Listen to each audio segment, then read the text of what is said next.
India's march back from 46 all-out continued at a startling rate as Sarfaraz Khan and Rishabh Pant added 113 unbeaten runs in the 22 overs possible before lunch. India were now just 12 runs behind New Zealand and had 7 wickets in hand with the delicious prospect of bowling last to under-pressure batters.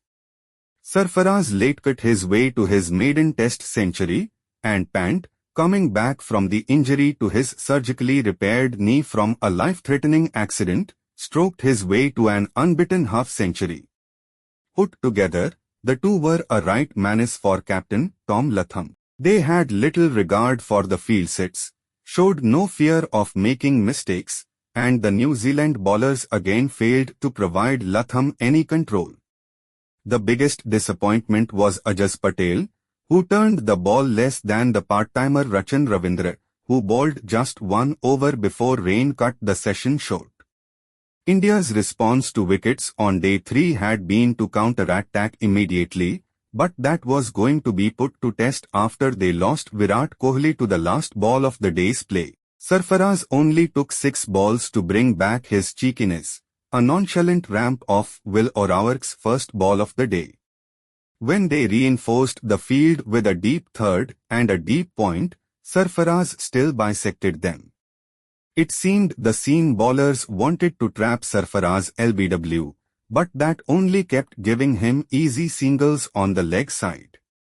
When the keeper came up to the stumps, Pant rooted to the crease, and the visitors were rewarded with an edge, but the dying pitch didn't have enough in it to make it carry. Just in the 8th over of the day, Sarfaraz punched Southee to deep cover for what would have been a single for any other batter, but he had sent all the fielders back with his late cuts. The boundary brought up an emotional 100. Pant was only just warming up. Ajaz got one to kick at him from the rough, but the glove absorbed a lot of the impact and the ball went straight down. He now decided he had to attack, and lofted Southee for a straight 6 from inside his crease. In one dramatic Ajaz over, he hit 2 sixes to go past Kapil Dev's tally of 61 sixes. Only 5 Indian men are ahead of him now. Then he survived an inside edge and an outside edge in the same over.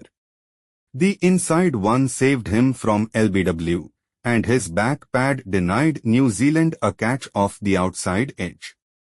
Pant still managed to hit one more 4 in the over, India's 47th boundary, more than the runs they scored in the first innings.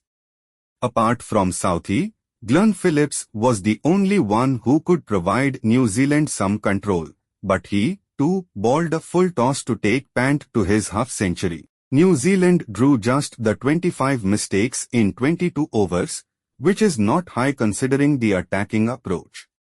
At any rate, they had lost the right to have attacking fielders to capitalize on these mistakes. Also, the edges were not carrying. The only time New Zealand came to a wicket was a run-out opportunity at Pant's end, but Tom Blundell reprieved him for the second time in the match by leaving his base to collect a wide throw, seemingly unaware of the opportunity at his end. Pant's score was only 6 then. The rain came as a relief for New Zealand half an hour before the scheduled lunch break. Lunch was eventually taken at 11:20 a.m., 10 minutes before usual.